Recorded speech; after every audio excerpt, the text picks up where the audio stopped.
Hello అండి, నమస్తే. ఎలా ఉన్నారు? అందరూ బాగుండాలి, అందరిలో నేను ఉండాలని కోరుకుంటూ నేను మీ దేవిని. Welcome back to my channel DJ daily vlog. ఈ వ్లాగ్ వచ్చి మొన్న చిత్తూరుకి వెళ్ళానండి. అక్కడ అదే మా తమ్ముడి కూతురికి ఎంట్రుకలు తీస్తున్నారనమాట. మరుసటి రోజు సండే.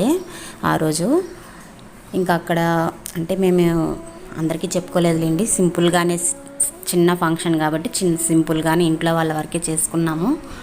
ఇకైతే మేమందరము కలిసి ఇంకా మా అక్క పిల్లలు, నేను, మా పిల్లలు, మా అమ్మ వాళ్ళు, అంతేనండి. ఇంకెవరు చుట్టుపక్కల వాళ్ళు కూడా పిలవలేదు. సింపుల్గా చేసుకున్నాం అంతే. ఇంకా అమ్మకు తమ్ముడి కూతురు వచ్చారనమాట ఊరి నుంచి. వాళ్ళు ఇంకా ఈ ఫ్యామిలీ అనమాట. అక్కడికి 20 మంది దాకా చేరిపోయాము. ఇంకా ఇదేనండి మునీశ్వరుని గుడి అనమాట. ఏదో ఇక్కడ సీను దగ్గర కూర్చోబెట్టి పాపని వెంట్రుకలు అయితే తీపిస్తున్నాము. ఇంకా ఒక క్షణం కూడా ఆగలేదన్నమాట. అమ్మాయి అయితే పేరు ప్రణవి. ఇక ఒకటే ఏడుపు అనమాట. అంటే ఫస్ట్ వెంట్రుకలు తీస్తున్నాం, పుట్టెంట్రుకలు తీయడం అనేది ఫస్ట్ పుట్టిన తర్వాత 11వ నెలలో తీస్తారనమాట. పాప కానీ బాబు అయినా సరే 11వ నెలలో తీయాలి. ఇంకా అప్పుడు తప్పిందంటే మళ్ళా ఇంట్లో ఎవరు ప్రెగ్నెంట్గా ఉన్నా, తీస్తున్న వాళ్ళ పాప కానీ బాబు కానీ వాళ్ళ మదర్ ప్రెగ్నెంట్గా ఉన్నా కూడా ఇంకా 11వ నెలలో తీయరనమాట. 3 సంవత్సరాల తర్వాత తీయాలి. ఇక అలాగనే ఇంకా 3 సంవత్సరాలు అనమాట పాపకి. అలా తీస్తున్నారు. 11వ నెలలో తీయలేదు. ఇకైతే ఇలా తీసుకుంటున్నారనమాట ఎంట్రుకలు అయితే. ఈ గుళ్ళో మునీశ్వరుని గుడి అనమాట, మా ఇంటి పక్కన. అంటే అక్కడ సుబ్రహ్మణ్య స్వామి గుడి ఉంటుంది, కింద అయితే మునీశ్వరుని గుడి ఉంటుంది. ఇక్కడ మనం తిరుపతిలో అయితే ఒకలాగా ఉంటుంది అనమాట.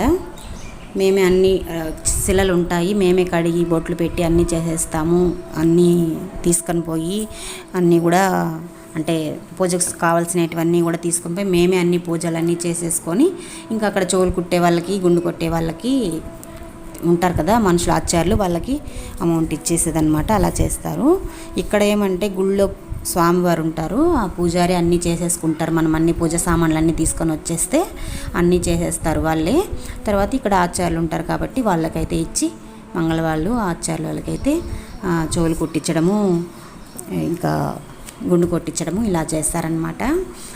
ఇంకైతే గుండు కొట్టించడం వరకే చేసాము. ఇంకా చెవులు కుట్టడం అంటే చిన్న పాప కదా, ఇంకా చెవులు కుట్టేది చిన్న చెవులు కాబట్టి కుట్టలేకపోయా. కుడితే ఏడుస్తుంది, ఇంకా పుండు అయిపోతుంది, దిండుకి అవి ఇవి తగులుకొని అంతా పుండు అయిపోతుంది అనేసి మేమైతే ఇంకా పెట్టలేదన్నమాట, గుచ్చలేదు చెవులైతే.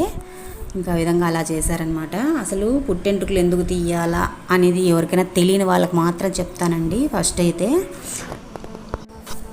పుట్టిన వెంట్రుకలు గర్భంలోనే మలినతను కలిగి ఉంటాయని ఒక నమ్మకము. అవి తీసేసి శుద్ధి చేసి పాప జీవితంలో కొత్త ప్రారంభం ఇవ్వాలనేది ఉద్దేశం అన్నమాట. దేవుడికి ముందుగా ఎంట్రుకలు తీయించడం అంటే ఆయన ఆశీస్సులు కావాలని కోరుకోవడం అనమాట. కొందరు మునీశ్వరుడిని, కొందరు బాలాజీ, కొందరు అయితే వాళ్ళ కులదైవాలకు ఇస్తారు కదా, తెలిసే ఉంటుంది లేని తెలియని వాళ్ళకి చెప్తున్నా. మొదట వెంట్రుకలు సన్నగా బలహీనంగా ఉండొచ్చు కదా, తీసిన తర్వాత కొత్తగా మొలిచే జుట్టు మందంగా ఆరోగ్యంగా పెరుగుతుంది. సరేలే ఎప్పుడో తీసుకుందాం, 11వ నెల కాకుండా 3వ సంవత్సరం కాకుండా మళ్ళీ ఎప్పుడో తీసుకుందాం అనుకుంటే పిల్లలు ఎదుగుదల తక్కువగా ఉంటుంది, ఆరోగ్యంగా ఉండరు, నలతగా ఉంటారనమాట.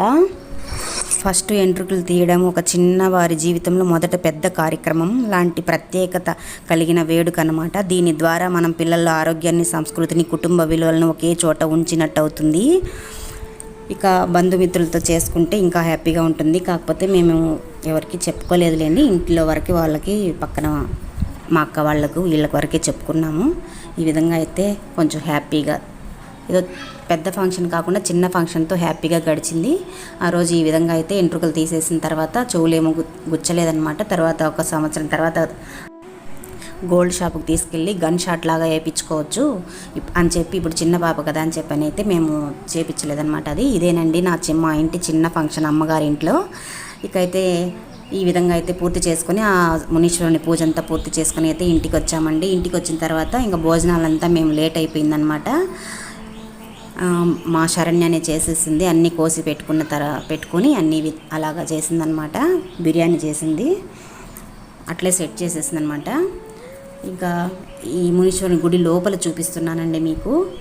చూసారు కదా, ఆదివారం కాబట్టి ఫుల్ జనమే. ఈ విధంగా విగ్రహాలు ఉంటాయండి, చాలా బాగుంటుంది మునీశ్వరుని గుడి కూడా. ముందైతే చెట్టు కింద చేశారు, ఇప్పుడైతే బాగా గుడిలాగా కట్టారనమాట. చాలా ఏళ్ళు అయిపోయిందిలేండి నేను కూడా వెళ్ళి గుడికి. ఇదేనండి బిర్యానీ చేస్తుందని చెప్పాను కదా, ఇదే. భోజనాలు తినడం పట్టలేదన్నమాట, వీడియోకి సెల్ ఇవ్వలేదు పిల్లలు. మరొక వీడియోతో మళ్ళీ